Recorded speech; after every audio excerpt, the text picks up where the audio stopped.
এক মহিলা মক্কায় গিয়েছে ওমরা করতে। সেখানে গিয়ে দেখে কাবার চারপাশে সবাই তাওয়াফ করছে, কিন্তু কাবাটাই সেই মহিলা দেখতে পাচ্ছে না।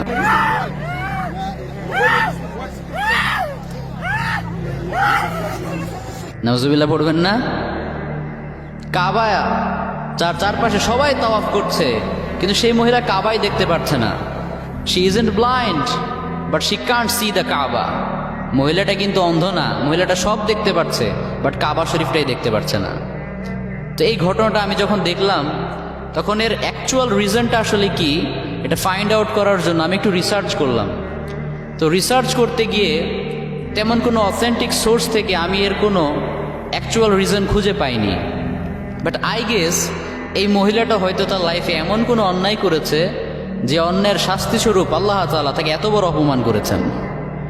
আল্লাহ তাআলা তাকে নিজের বাড়িতে ডেকে এনে কাবা শরীফ দেখার যেই রহমত, যেই বরকত, যেই তৌফিক এখান থেকে মাহরুম করেছেন।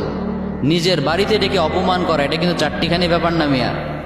আল্লাহ হলেন রহমান, তিনি হলেন রাহিম, ওই দয়ার সাগর যিনি, সেই মহান রব্বুল আলামিন একজনকে বাড়িতে ডেকে এনে অপমান করেছেন।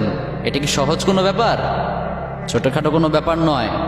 তো এজন্য এখান থেকে আমার যে মেসেজটা আপনাদেরকে দিতে চাই সেটা হচ্ছে, আমরা যেন যে কোনো অন্যায় করার আগে অন্তত এটা ভাবি যে জানি না এই অন্যায়ের শাস্তিটা আল্লাহ কিভাবে যে দেয় আমরা কেউ বলতে পারি না।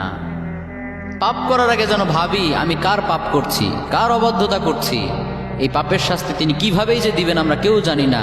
এজন্য পাপকে বর্জন করার দরকার আছে না নাই? আছে।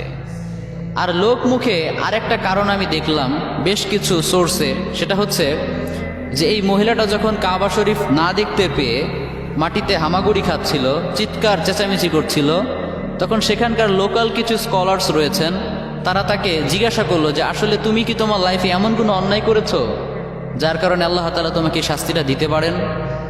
তখন সেই মহিলাটা বলল যে অনেক অন্যায় তো করেছি, কিন্তু তেমন কোনো মারাত্মক অন্যায় আমার চোখে পড়ে না। তবে হ্যাঁ, একটা অন্যায় আমি অনেক গুরুতর করে ফেলেছিলাম, সেটা হচ্ছে কতলুন নাফস, মানে মানুষ হত্যার পাপ। নাউজুবিল্লাহ পড়েন। এই মহিলাটার কিন্তু টাকা পয়সার অভাব নাই, যথেষ্ট টাকা পয়সা, হেলথ, ওয়েলথ, মানি আল্লাহ তাআলা যথেষ্ট তাকে দিয়েছেন। কিন্তু এরপরেও অনেকে আছে দেখবেন আরেকজনের ভালো সহ্য করতে পারে না। আছে না নাই? অনেক আছে, কিন্তু আরেকজনের যে বেশি হবে ওটা সহ্য করতে পারে না।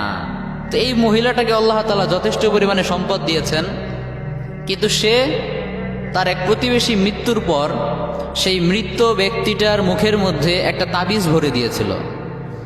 যে তাবিজটা ছিল ম্যাজিক, ব্ল্যাক ম্যাজিক, অর্থাৎ কালো জাদুর অন্তর্ভুক্ত। নাউজুবিল্লাহ পড়েন। এই কালো জাদুটা করার কারণে সেই মৃত ব্যক্তির যতগুলো ফ্যামিলি মেম্বার্স ছিল তারা স্টেপ বাই স্টেপ গ্রাজুয়ালি একে একে সবাই মারা গিয়েছে। এতগুলো মানুষ হত্যার দায় তার কাঁধের উপরে রয়েছে। হতে পারে এই অন্যায়টার কারণে আল্লাহ তাআলা তাকে এত বড় শাস্তি দিয়েছেন। কাজে এখান থেকে আরেকটা মেসেজ হচ্ছে, যারা আমরা একে অপরকে হিংসা করি, একে অন্যের ভালো সহ্য করতে পারি না, আমাদের একটু টনক নড়া দরকার এই ঘটনা থেকে। আমরা যারা একে অপরকে সহ্য করতে পারি না, আরেকজনের ভালো সহ্য করতে পারি না, তাদের একবার এটা ভেবে দেখা উচিত যে আমি আরেকজনের জন্য কবর খুনলে সেই কবরে তাকে নামানোর আগে আমাকে নিজেকেই নামতে হবে। ঠিক কি না? আপনি যদি আরেকজনের জন্য কবর খোনেন, সেই কবরে তাকে নামানোর আগে আপনাকেই নামতে হবে।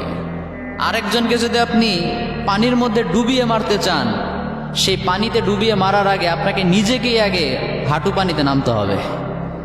আরেকজনের দিকে আপনি যদি একটা আঙ্গুল ইশারা করেন, আপনার দিকে আপনি নিজেই 3টা আঙ্গুল ইশারা করছেন। চিল্লা বলেন ঠিক কিনা?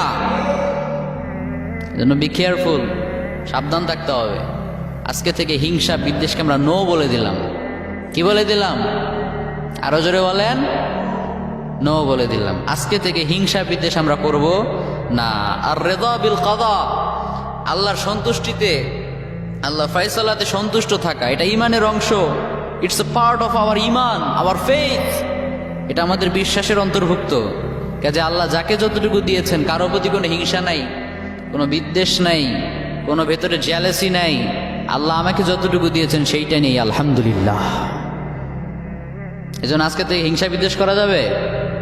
হিংসা বিদ্বেষ ভুলে গিয়ে ভ্রাতৃত্বের বন্ধনে আমরা যেন আবদ্ধ হতে পারি, আল্লাহ আমাদের সেই তৌফিক দান করুন। আমরা সবাই পড়বো আমিন।